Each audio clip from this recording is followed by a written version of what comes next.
Hello, everybody. How are we doing? Hoping well. It's been a long-ass day on my end. So, whilst what I've been trying to do throughout the transfer window thus far is do 2 videos a day, or 2 videos in a stream, or something like that. Yeah, that wasn't going to happen today. I have not had time. Good afternoon, J Racer. You know what I meant? Hold on, we'll just... there we go. We'll make it even more intense. How are we all doing? Afternoon. As you can tell, I'm incredibly tired because work has been interesting. I've had like 3-4 meetings today and done a lot of prep work for all of the rest of the stuff. But outside of that, I've been paying attention to various bits of Leeds United news. And as always, there has been more Leeds United news. We are never completely free from the Leeds United news. We have had Brendan Aronson doing an interview. And this is going to be talking about the last few days because Leeds Lowdown Live is this little bit and bob that I'm trying to do. That is just a nice little vibe that we can all just sort of hang out in. But we have bumped into some further points of discussion, such as the Joe Rodon pricing issues. So we might be priced out of a move for Rodon. That'd be a little bit tough. We might be priced out of a move for Silas. Honestly, I think we sort of expected that to be the case anyway, because Champions League footballer at the moment, but it's okay. Questions around whether or not Willie is on the move. There is some interest hovering around Archie Gray that might be worth a little bit of conversation. And we've got to talk about the other loan folks as well, now that they are back in the conversation quite clearly. After the reintegration of Brendan Aronson, it means we probably have to talk about the others, including Diego Llorente's probable permanent... Thank you, Hiccups. Perfectly timed.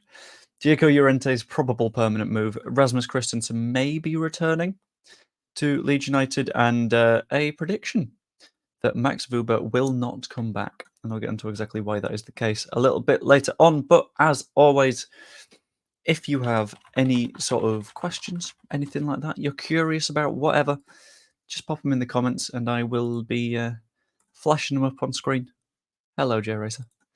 And we can just discuss absolutely anything, because that's what this sort of stream is. It's a opportunity to sort of discuss anything Leedsy that we might not have chance to cover throughout the rest of the time. So, hopping into it. First up, we've really got to talk about that Brendan Aronson interview.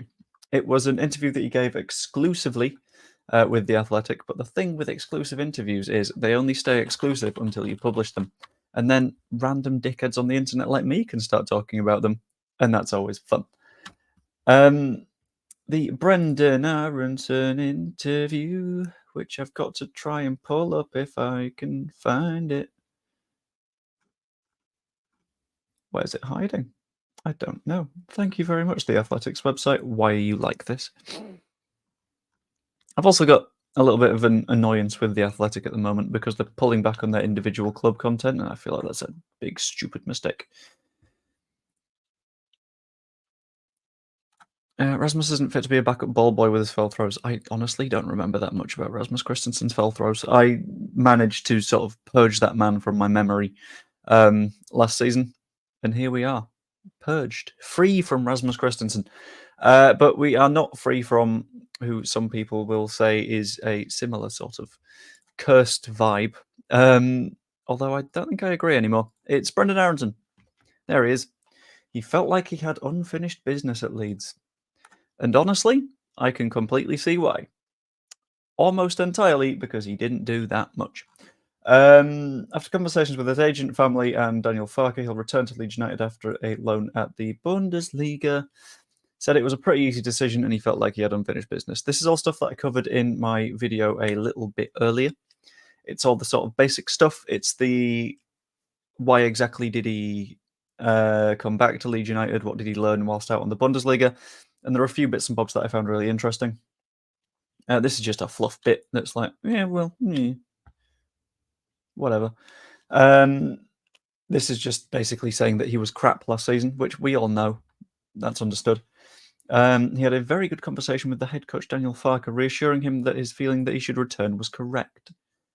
Awesome conversation. The role he sees me playing, the games he watched of me, which is very promising because that says that Daniel Farke is sort of paying attention to Aronson, and this isn't something that completely took him out of the blue, which is a very good thing. If he's paying attention to his players, that means that in all likelihood they'll fit back into the system a little bit more smoothly. How he fits into the team, and what I noticed was very, very common throughout this article, the things he can get better at. I wonder if I've still got my banners from the video I did earlier. I do! The things that he felt like he can get better at is the fact that he spent a lot of his time being consistently bullied off the ball. This one is completely without a doubt. 1 second, I'm getting a quick call.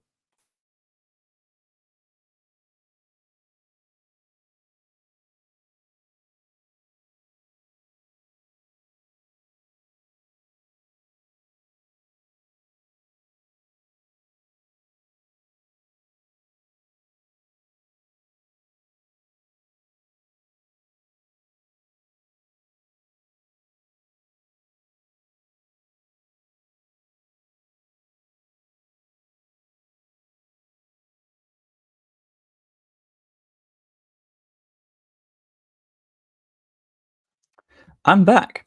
Yeah, one of the main issues that he had was that he was consistently bullied off the ball when it came to like shoulder challenges. What do you call them? Shoulder barges, shoulder charges. It varies.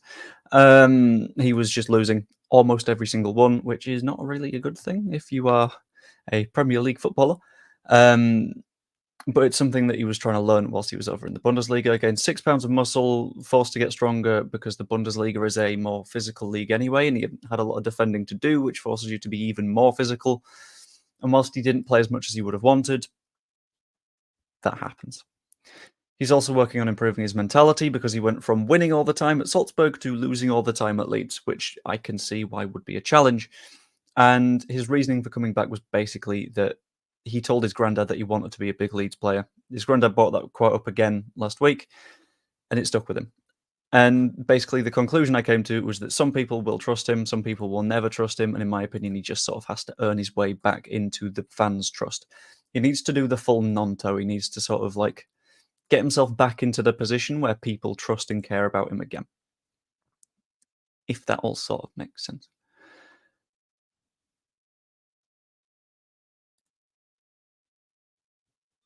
I think Evie's losing her mind, which is baffling, but that's fine. I'm backing Aronson, getting behind him. He's willing to give his all and prove himself at Leeds, so that deserves our support. I think he'll make a positive impact on the team rooting for him. Yeah, I'm in a spot where anyone at the club is someone that I'm going to root for anyway, because rooting against them isn't going to help anybody. It's going to be tough for him to bring around everyone's trust, but you can never really do that in football anyway. There's always going to be reasons that some people will hate you. I mean, there's people actively calling for the heads of Daniel Farke after what was a reasonably pretty good season last season. So, yeah, I mean, you're not going to get everyone back on side, but if he does enough to sort of pull everyone's trust back in, it's okay. Joe is no longer in trouble. Joe made up for it with Iris and Rabbit pictures. No, not Iris. Arlo. Arlo looked really cute in that picture.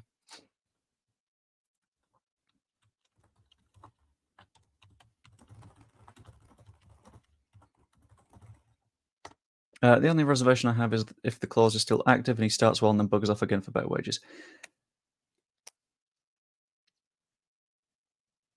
That's a point. That's a good point. Yeah, but it's again a spot of, as I mentioned a minute ago, maybe it has to be a question of trust. Do you trust him to turn things around? And I think, yeah, maybe. I don't know. I'm going to cover that one in a later video. That is going to be a wider topic of discussion that definitely needs covering, but once the window is open. You are now in trouble because that's not how you spell Joseph. Someone else that is also potentially in trouble is the wider Leeds United transfer strategy, because there are potential issues with the pricing of Joe Rodon. After that contract extension that happened, what do you call it, recently?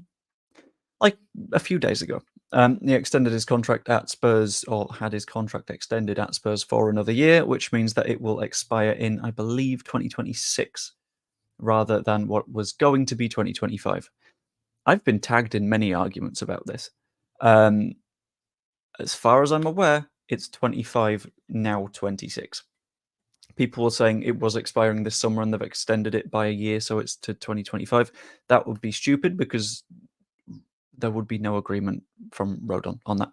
But that basically shoots Rodon's value up through the roof to about 15 million-ish quid, which could be a problem for Leeds. And at the same time, could be not a problem for Leeds. Because we also know that we can look around other markets with all that considered. We can look at potentially other clubs and other leagues and even different continents to find players that will be significantly better value for the club than 15 million on one player, which is, I think, a good move. Like, there's a lot of talent coming out of Africa at the moment, which is how RB Leipzig are growing quite significantly as of late. There's a lot of talent coming out of Eastern Europe. There always is.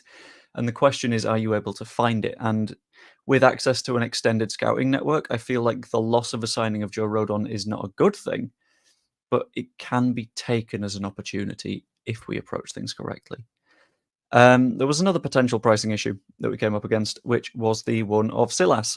Winger, quite like him. We're not going to get him. 15 million quid for a winger.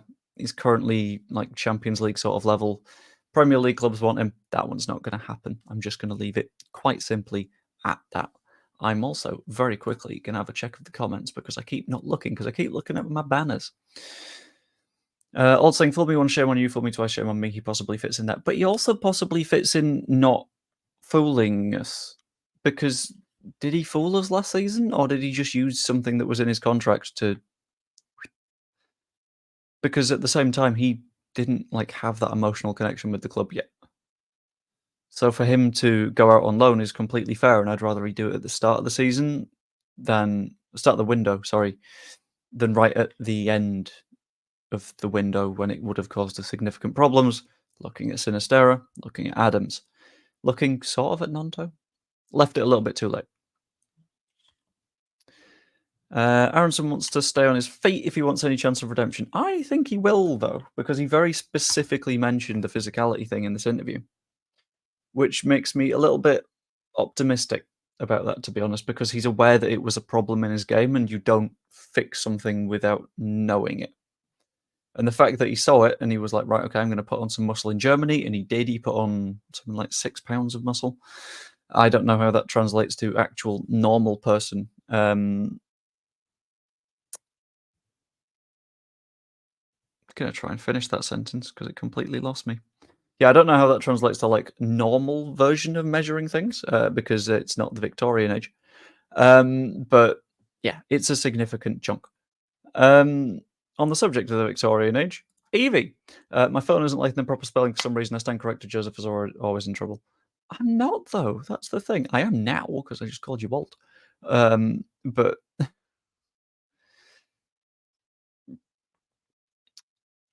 let's have a quick skim. Hope everyone's well. I'm doing pretty good, John. I hope you're doing pretty good as well.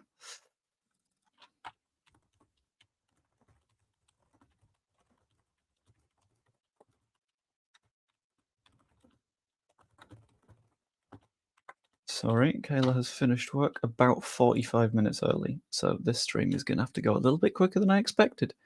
Just wish it was in the Prem this year. That'd be quite nice. Does Evie have videos? Evie, how's the videos coming along? Because March is a very long month, isn't it? March is like 100+ days long. Do you think we could get Terzic as assistant coach? I've got no idea. I've not been following any of that. It completely depends on what Daniel Farker wants. That simple. The key is exactly how much do Leeds have to spend with the RB investment? Does that add to Leeds' financial pulling power in the Championship, or will they still have to sell their best asset?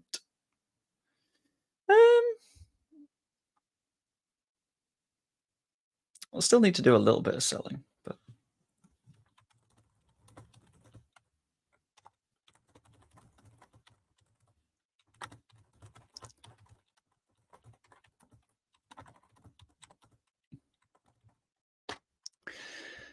I want Joseph given a start in pre-season so we can see if our imaginations are realistic enough. I think I'm on the same boat for that one, because what we've seen in Matteo so far is him play against a already quite tired set of Championship defences and then a rotated version of the Chelsea defence.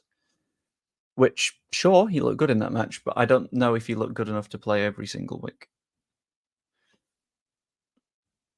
Definitely need to see if Joseph is worth it. Yeah, we do. And I think that means playing plenty in pre-season. And in the same way that Chelsea are reported to want to play Gilchrist quite a lot in pre-season just to get a look at what he can do. Would I like a shuffle? No, I'm digging this hole perfectly well as is. Videos of every game. Does Evie do videos of every game? What I am going to do is something that I did in a recent video, but I'm going to pop Evie's channel in the comments. There we go. If you haven't yet, pop over there and subscribe. I'm making it a personal mission to try and push Evie to something like 500 subscribers before she's even made a video. I want to try and prove a point. Technically, you made a video yesterday, but it was for another creator. You have a channel. Hi, Joe. This next season excites me because Farker is a chance to build the squad he wanted for his system compared to last year with all the upheaval. Yeah, I think I'm in the same spot because clearly there was a lot of transformation that needed to happen, a lot of transformation that didn't happen, and he didn't have control over the majority of that first transfer window. Give him control over that window from the beginning, and I'm 99% sure we go up. We didn't have that, which meant that we didn't have the sort of solidity, the sort of progress, the sort of pushing forwards that we should have done, and that was a bit of a problem for me. Joseph always looks hungry. I like his attitude. Pre-season will be important for him. As a Joseph, I can confirm we are always very hungry. Feed us. Thank you. That's much appreciated. But he does, yeah. He looks like someone that, when he is in a game, just has... I hate using this word because it feels like a bit passion merchant-y, but he's got, like, oomph absolutely coming out of him. He pushes really hard, constantly, and I really, really, really like that. It's very good. Evie's doing better than me on subs, and I've done videos. Oh, no. I thought you made viz with your partner in the south stand. Are we talking me or Evie here? I'm very confused at this point. I'm subbed one of Evie's subs. Oh, dear. Don't encourage... The chat's going to get depraved. Stop it. Behave. Hello, Degenerate Yellow. Things have devolved without you even needing to be here. Which is always fun. God.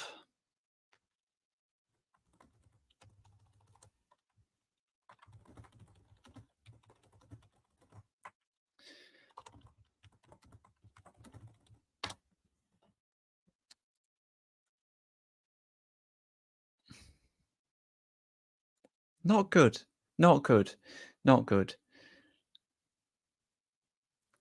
Oh, God. Right, we're descending again. Let's pull it back together because we have other things to talk about. Other things, including, and this isn't going to help the fact that things have degenerated in the chat, there's a Willie on the move. Question mark? Is there a Willie on the move? There have been a lot of rumours coming out of various corners of the Italian press saying that Willie Nonto could be looking for a move. There's been conversation about AC Milan, a couple of mid-table Serie A sides, and to be fair, there's a decent amount of cash in Italy, especially at those Champions League clubs and Europa Conference, and Italy is a league that is growing back into things. You've seen them do quite well in Europe for the past few years, not necessarily the Champions League, but around it in the Europa Conference. Did Fiorentina win it this season? I know they were in the discussion. But it makes me feel like Nonto could be on for a transfer. Purely because we need to sell, I think, 1 or 2 players. It won't be what lots of people are saying, which is like, oh no, the family jewels are going to be gone and we're doomed. That isn't going to happen.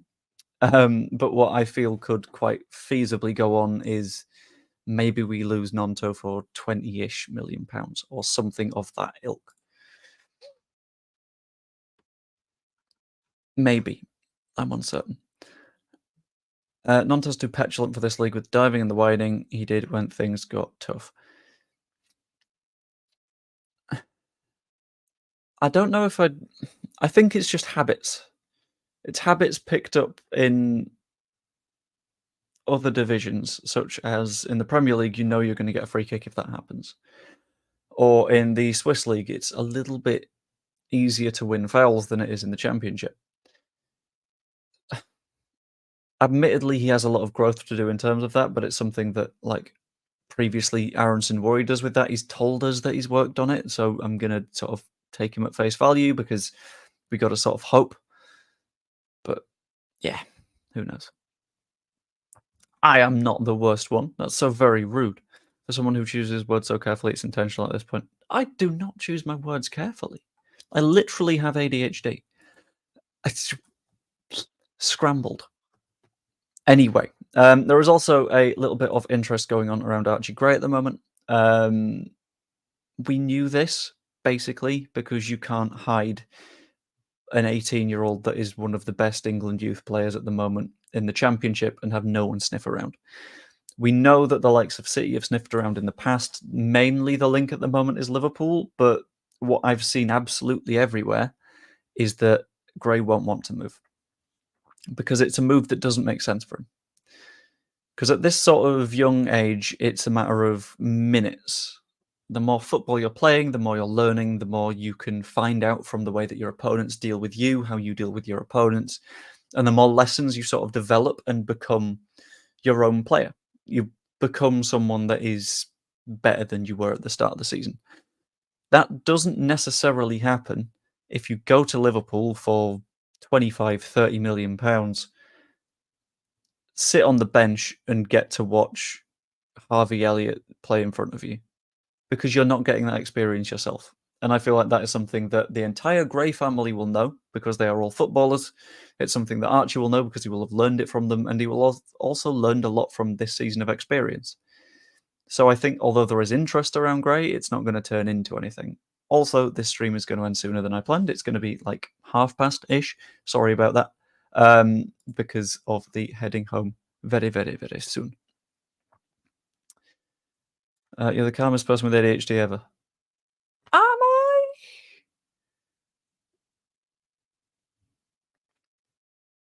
Or have I just gotten really good at masking? Plus medication. Medication's great fun. But ADHD isn't the sort of thing that you'd expect with like kids bouncing off the walls. It varies person to person. Interest for Gruev too. I didn't have that one noted down. But the thing with the Gruev stuff is it would take a big fee for him to move. It would take a lot of money for Dortmund to get him out, in my opinion, purely because we need him in the nicest way possible. We don't have that much depth in terms of the midfield at the moment. We have, think it through, Gruev, Kamara, Ampadu, Gray. Gray playing primarily at right back last season, Ampadu playing primarily at centre back last season. We don't need to lose midfielders, we need to gain midfielders. So it would take a big sum of money for Dortmund or whoever is interested outside of Dortmund to get Ilya Gruev, purely based on the fact that we kind of need him and we're not just going to give away the things that we need, which is good. Aronson would have seen how Somerville, James Firpo, Gray and Nonto have excelled in the Championship under Farker and has had second thoughts given how his season went. Coming back will benefit him. Yeah, I'm in the same boat. Because we know that Farker is good at developing players, and although not Gray, Aronson isn't the 21-year-old that we signed, he's still got room to develop. And if he does that development, fantastic, wonderful. If he doesn't, then it's fine. We've still not taken a loss on FFP. Good afternoon, Colin. You agree on Gray? If we don't go up next season, Archie might just go. Yeah, I think 2 seasons in the Championship are probably about right for his development. If we get promoted at the end of next season, I think then we will be developing at the same speed as him, which will be completely fine. That'll be good. But there is that little bit of concern sneaking out in the background that says, if we don't go up, questions. Hello, girlie. You good? Are we saying hello to the people? I don't know how visible she is right now. Hold on. Can I go more zooming outy? There we go. And hide current comment. Nope, that's a banner. There she is. No, up here. There we go. Oh, God. There she is. Yeah. She got a little bit of a boo-boo on her neck, but that's okay. Because she's a very good girl. Back into it. I just did show you Iris. Rude. On this one, David, why... I've got so many questions about why so many people are hooked on the Cresswell copium. Because Charlie Cresswell, when we've seen him, has been all right. He's been okay. I don't know what sort of narrative has sort of emerged to say that from what we've seen of him this season, he's going to be better than an Ampadu or a Rodon, who, might I say, were part of one of the best defences in the division last season at centre-back. I don't... Because I fully accept that I've not seen that much of him, but that means that no one else has. Because being Leeds YouTuber, kind of need to watch Leeds and as much of the 21s as I can. And a decent bit of England youth stuff, because we've got some players down there. But the big question that I've got is, what makes him so special? What makes him the guy that everyone's like, well, we quite desperately need to play Cresswell. We can't let Cresswell go. Can't we? Like, sure, he's good from a set piece. You know who else is good from a set piece? Pascal Struijk, who played more than Cresswell last season. Yeah, he was injured a bit, but he didn't throw a fit because he wasn't playing, which sounds like that's what Cresswell was doing. And the entire thing is just... Cresswell is as slow as Cooper and has the turning circle of the Titanic. Hang on, you've got me thinking. Because, right, cruise ship. I'll put it like this. You got your big boat. Yeah, you got your engine on the back. We'll call this the boat now. Engine on the back. If you just put the engine that way and, like, push, doesn't the turning circle become nothing? Is that how that works? This is the ADHD. It's not the hyperactivity stuff. It's the I can't stay on topic thing. But surely the turning circle of a Titanic is not very wide, if it is that. I don't know what it is. I don't know boat dynamics, but you might. In terms of the slowest Cooper, I don't know, to be honest with you.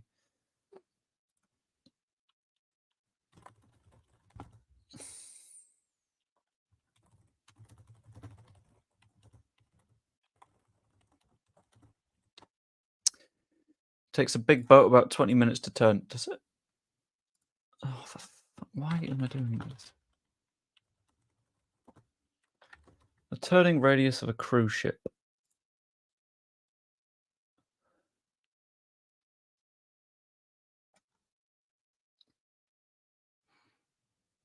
On average, the turning circle of a ship is 3.5 to 5 times the length of the ship.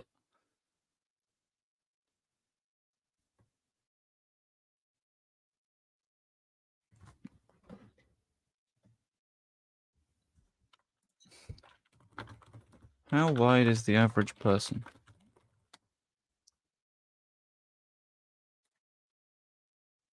Because then we 3 to 5 times that. That's your turning circle. Maybe. It's in Gray's interest to stay on. He has to look at how Jack Clarke's career went when he left Leeds for Spurs and KP to City. Gray should think twice before going to a top 6 club. I think of the two, the one to pay attention to there is Jack Clarke, because he was in the same spot, very, very young, whereas Phillips was sort of already established. He'd played for England. Rude.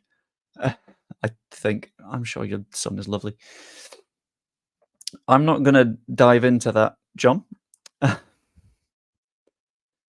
let's not go into the lizard people either. That would be bad. Depends how good the rudder is. Big is my guess. Anyway, what I'm going to do is I'm going to go to my any questions banner because it is past. I do not have very long to stream, so I'm going to need your guys' final questions. I will take 3. So I'm going to give it a moment, let a couple of comments build up, and then pick out a couple of them to give a very, very quick rundown and answer. And hopefully we have some nice, interesting discussions. Also, if there's any sort of video that you'd like to see, because the plan at the moment is continue with the sort of transfery stuff because that's fairly consistent. I've got like 4 people I'm working on getting on for 5 people I'm working on for getting on for balls knowledge. I've just not been able to find the time to sort everything. I've got the streams with Crystal are at some point soon going to get a little bit more regular because we're going to indoctrinate her into becoming a Leeds fan. I imagine there'll be more general bullshitting with Evie at some point. I'll keep doing the FM stuff. I'll keep doing the truck thing. That might be tomorrow. I've not completely decided yet. Basically, this boy, the wheel, turns out the last trip half broke it, which was fun. Yeah. So I'm going to have to work out a fix for that before I get on the next stream, but we'll find out. And outside of that, just anything that is sort of newsy. I might do something for the Euros. I don't entirely know what yet. So, a few questions. First up, can we have an iris cam? I genuinely, not kidding, tried to position this webcam so it would be looking up here. And I would add it as an extra camera earlier today. Couldn't work out how to in time, and Iris wasn't sitting there anyway, but it is, I promise, something that I'm working on. Where do we finish this season? I think we go up automatically somewhere in the top 6. Do you think Rutter stays? I think absolutely yes, because he is a good player. He was very invested last season. He's not someone that we need to sell and won't have the most interest hovering around him. Do you see us buying a striker or sticking with the 2 we have and the so-called striker? I don't know who you're calling a so-called striker. Well, that's Piru or Bamford. But Bamford is good, and Piru is learning to be a 9. Crosswell's dad is numpty, should know better than to call out the club in public. Yeah, that isn't very good. I think this is still the David Icke conversation, so I don't know. Do we think the number 10 is still going to be a priority despite having Aronson? It's a good question. I am going to phrase it a bit weirdly and say it depends on the wingers we bring in. Because we know Aronson can play centrally and he can play wide. So depending on how many wingers we lose and how many wingers we bring in, it will come down to whether we need to play Aronson out on the right or the left or in at the 10.